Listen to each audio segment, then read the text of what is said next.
Xa convosco.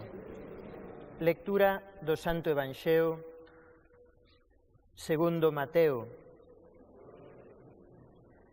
Naquel tempo, cando soubo Xesús da morte do Bautista, retirouse de alí nunha barca a un lugar deserto e arredado.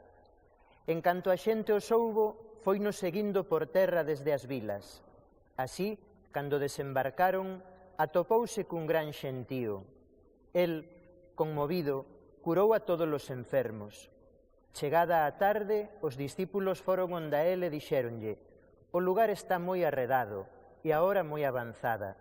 Será mellor que despida a xente para que vayan ás aldeas e merquen comida. Xesús díxolles: non precisan marchar, dádelles vós de comer. Eles responderon: aquí non temos máis ca 5 bolos de pan e máis 2 peixes. Pero Xesús replicoulles: pois traédemos aquí. E mandando recostar a xente na herba, colleu os 5 bolos e máis os 2 peixes, ergueu a mirada ao ceo, dixo a bendición, partiu os bolos e deullelos aos discípulos, que a súa vez llos pasaron á xente. E comeron todos ata se fartaren, enchendo coas sobras 12 cestas. Os que comeron eran uns 5.000, sen contar mulleres nin nenos. Palabra do Señor.